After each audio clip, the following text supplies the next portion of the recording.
कुमार सानू ने कौन सा पाकिस्तानी गाना चोरी करके अपने नाम से रिलीज किया? 90 की दिहाई में भारतीयों ने कितने पाकिस्तानी गाने चोरी किए?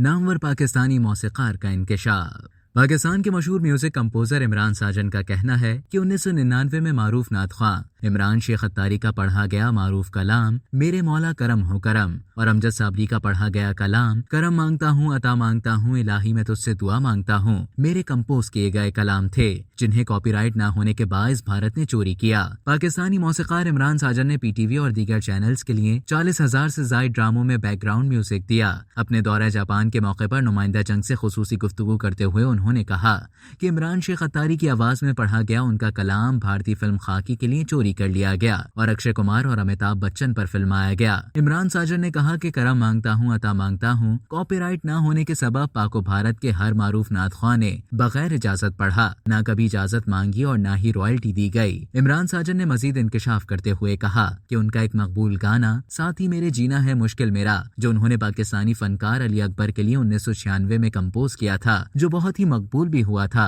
ये गाना रिलीज के अगले साल ही भारतीय मारूफ गुलकार कुमार सानू ने बगैर इजाजत अपने एल्बम में खुद गाकर अपने नाम से ही रिलीज किया। मौसीकार का कहना है कि उसके लिए भी कॉपीराइट न होने के सबब कुछ न कर सका। उन्होंने कहा कि उन्होंने अमजद साबरी को उनके पहले हमदिया कलाम करम मांगता हूँ अता मांगता हूँ के जरिए मुतारिफ कराया था। इमरान साजन के मुताबिक अमजद साबरी उनसे इतना करीब थे कि शहादत से चंद घंटे कबल अमजद साबरी ने उन्हें फोन किया था और साथ काम करने की दरखास्त भी की थी, लेकिन उसी शाम को उनका कत्ल कर दिया गया। मारूफ म्यूजिक कंपोजर ने कहा कि उन्होंने पीटीवी समेत दीगर निजी चैनल्स के लिए 40,000 से ज्यादा बैकग्राउंड म्यूजिक तरतीब दिए हैं, जबकि हजारों की तादाद में ड्रामों के ओएसटी भी कंपोज करके रिकॉर्ड किए हैं। इमरान साजन के मुताबिक अब कॉपीराइट का सिलसिला शुरू हो चुका है, लिहाजा अब नए गानों को महफूज बनाया जा सकता है। जबकि भारत में म्यूजिक चोरी करने का रुझान बहुत ज्यादा है और भारत में ज्यादातर पाकिस्तानी गाने चोरी किए जाते हैं। पाकिस्तान की म्यूजिक इंडस्ट्री बहुत छोटी होने के सबब अपनी आवाज बुलंद नहीं कर पाती और चोरीशुदा गाने भारतीय गानों के नाम से मार्केट में जगह बना लेते हैं।